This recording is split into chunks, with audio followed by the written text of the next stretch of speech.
Final score, Bennett, in Fayetteville, Ole Miss 73, Arkansas 66.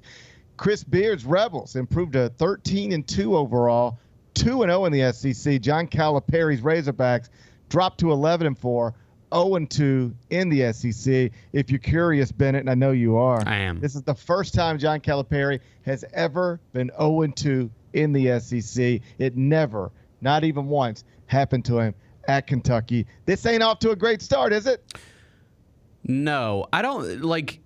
Correct me if I'm wrong. I don't think that coming into this season there was expectations for them to just have a big year in the SEC, right? Was there? I know he brought in a nice class, but I don't think there was massive expectations for this year. Was there?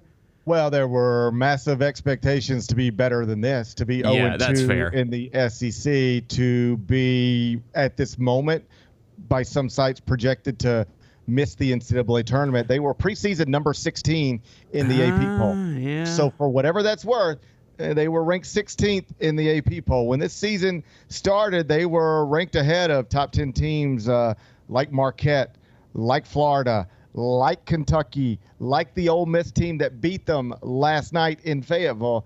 And what they are is 0-4 in the SEC.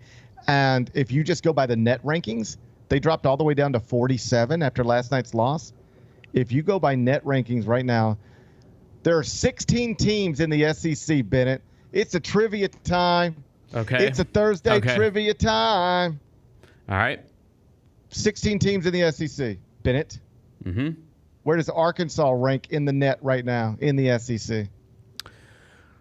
I'm gonna say they're gonna be ahead of like Vandy, or they're gonna be ahead of South Carolina. We know. Are they gonna be ahead of Vandy? I don't. I'll say, and this is out of 16, right? Out of 16. I'll say 14. I'll say 14. That's exactly right, Bennett. You're a winner. Bennett, you're a winner. Who's behind them? Vandy and South Carolina? LSU and South Carolina. Vandy's good, right? Vandy's 37th in the net right now. Yeah, 13-2 overall, 1-1 in quadrant one. Gotcha. Arkansas 47th in the net, 1-4 in quadrant one, and only 1-0 in quadrant two. So they've only got 2 wins inside the first 2 quadrants. You ready for this, Bennett? Memphis has 10. Memphis has 10 wins inside the first 2 quadrants right now. Arkansas has 2 and is 1-4 in quadrant one. So we were talking about it last night on Inside College Basketball. When you watch this Arkansas team and you listen to these John Calipari postgame press conferences, it sounds exactly and looks exactly like all of the recent disappointing years at Kentucky. It's the same ingredients. Go out and get a great recruiting class. Go out and get a roster of guys that people think are really high-level basketball players with NBA potential. Get you a projected lottery pick or 2, and then put it on the court and make it look like a basketball team that doesn't work, lose, and then hold a post-game press conference and talk about all the things you wish you would have done differently. Like, that is what Kentucky fans got so tired of. Yo, man, stop telling me what you would have done differently if you could do it over again, and start doing the things that will allow you to never have to talk to me so often about all the things you wish you would have done differently because things aren't going well. Just make things go well again the way they used to. And at Arkansas, I mean, I could play you last night's press conference or last game's press conference and then play you one from last year at Kentucky or 2 years ago at Kentucky. They would sound the exact same. And Kentucky fans were just over it. They just didn't want to hear it anymore. It's like anybody – imagine in any relationship you have where somebody just keeps disappointing you, personal relationship or professional relationship, and every time they do, they just go, man, well, I wish I'd have done that differently, or I wish I wouldn't have done that, or I wish – well, then if at the benefit of hindsight every single time you know you shouldn't have done that, then maybe stop doing that and we can stop talking about this, right? That's where the relationship got between John and Kentucky fans, and that's already where it is again now between John and Arkansas fans. So it's still early and they've got talent, so yeah, maybe they could turn it around. But buddy, this ain't the league you want to be trying to turn it around in, because guess what?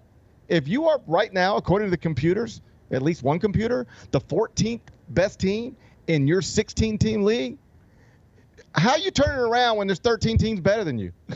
That's what you're trying to turn it around against? You ain't trying to turn it around against UAB and East Carolina. You're trying to turn it around against maybe the best conference that has ever existed in the history of college basketball. I mean, dude, I'm looking at their schedule. Like, their next game, they're home against number 8 Florida. Okay, well, that's probably a loss. And then, like, you at LSU, at Missouri, home against Georgia. Like, that's where they have to make some noise, because then after that, they play Oklahoma, they're at Kentucky, at Texas, Alabama. Like, it could really get away from them if they don't make some noise in these next couple games. They're on a 2-game losing streak and projected to be underdogs in each of the next 3 games. Home against Florida, at LSU, at Missouri. You know, if you ain't favored at LSU, at Missouri, you ain't going to be favored anywhere on the road other than at South Carolina. For what it's worth right now, Ken Palm's got Arkansas entering the SEC tournament, 18-13 overall, 7-11 in the SEC. That will not be good enough. If they're 7-11 in the SEC, they will be going into the SEC tournament after spending millions and millions and millions of dollars in NIL to get this roster built to where people like me and computers thought Arkansas had a preseason top 20 team. They will have spent millions and millions of dollars building that roster only to miss the NCAA tournament in year 1 under John Calipari. That's not what anybody was hoping for when he was hired to replace Eric Musselman in Fayetteville, except, of course, possibly Kentucky fans that are enjoying this, I'm certain. The Gary Parrish Show, live weekdays at 10 a.m.